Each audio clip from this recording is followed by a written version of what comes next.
What's up, guys? So in this video, what I'm going to do is I'm going to talk a little bit about research that was recently released in Lancet, and it determined that there's no safe limit for alcohol use. Even one drink per day increases your risk of disease, increases your risk of harm. So let's go through some of the background first and talk a little bit about, this study and what conclusions they came to. And I'll tell you a little bit about how I feel about it at the end of this discussion. So let's look at some of the background stuff here. So alcohol consumption responsible for many deaths, right? 2.8 million deaths per year globally. So quite a few people die from alcohol or alcohol-related complications. And the latest version of the Global Burden of Disease, Injuries, and Risk Factors study looked at 28 million people from 195 countries, and they estimated the prevalence of alcohol consumption and associated harms. So this was a big study involving multiple countries and many millions of people, right? The study was published in Lancet on August 23rd, so pretty recent. And the analysis found that alcohol accounted for approximately 4% of deaths in women and 12% in men ages 15 to 49. And then for the people who are over 50 years old and drinking alcohol, it was linked to 27% of deaths in women and 19% of deaths in men. So pretty significant overall percentages there as far as how alcohol relates to the risk of death in men and women between these age ranges. So that's a little bit of the background. Now, this is additional kind of stuff, also background related. So, overall consumption of just one drink per day increases the risk of developing alcohol related health problems by 0.5% versus abstaining. So not too significant, right? If you have one drink per day, yeah, there's some risk, but it's relatively minor. It's probably negligible to some degree. Ultimately, it's not much risk, right? But as your alcohol consumption increases, so do your health risks. And that's no surprise to any of us. These are kind of like duh statements that they wrote in this paper. Essentially, that, if you're consuming 5 drinks a day, that led to a 37% increase in risk, which is significant, right? That's very significant. The risk is small with one drink per day. Obviously, it's going to increase as the number of drinks increases. Alcohol is also recognized as a leading risk factor for disease burden and has been linked to 60 acute and chronic diseases.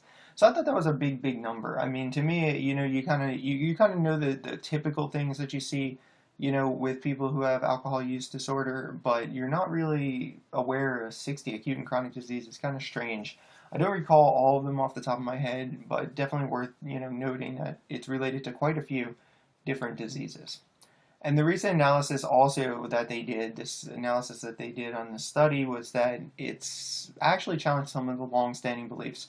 Because depending on what research you're reading, depending on where you're getting your information from, there have been claims that moderate alcohol consumption reduces the risk of things like ischemic heart disease specifically and diabetes. So overall, alcohol is the 7th highest risk factor for premature death and disease in 2016, 2.2% of deaths among women and 6.8% among men. So it accounted for quite a large percentage of deaths between men and women, and again, 7th highest risk factor for premature death. So overall, bottom line is alcohol consumption at any amount increases your risk of harm. But again, you'll have to determine for yourself how much alcohol you think is a reasonable amount versus, and how much risk, of course, you're willing to take versus, the possible potential benefits here as well. And I'll show you a little bit more of that data. So research team, how they do this research, they conducted a meta-analysis of the relative risk of 23 health outcomes. So I looked at 23 specific health outcomes associated with alcohol use to determine alcohol attributable deaths for people in 195 countries from 1990 to 2016. So this was a very long, again, and well done kind of study. Health outcomes include things like colorectal and esophageal cancer, as well as cancers of the breast, larynx, liver, and nasal and oral cavities, as well as cardiovascular disease, other non-communicable diseases such as lower respiratory tract infections and tuberculosis, intentional and unintentional injuries. So they looked at a lot of different things. That's the whole point here. Among individuals aged 15 to 49 years of age, the proportion of deaths attributable to alcohol rose to 3.8% of death in women and 12.2% in men. The primary cause was tuberculosis, which again, if you live in the United States, you're kind of like, doesn't make a whole lot of sense because we don't see all that many cases of tuberculosis. We do see cases, I've seen cases, but it's not as common for sure.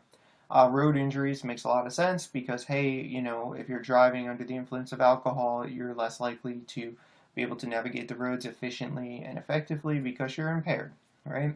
And self-harm. And again, I think a lot of that has to do with alcohol's disinhibiting properties. Alcohol tends to make us, again, do things we wouldn't normally do. It increases our risk of impulsive behavior. We're less inhibited and we're less able to rationally reason out the things that we're doing, right? To reason out like the behaviors. And again, the impulsiveness just leads you to doing those things, whether they're a good thought or a bad thought.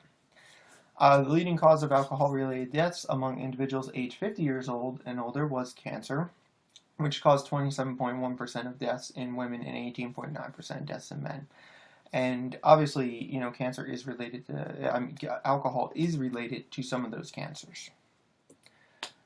So what did they kind of come up with when they went through all of this information? What was their final conclusions? What was the end game here? And again, I think the introduction to this video kind of sold it for you, which is that there's no safe level of alcohol consumption.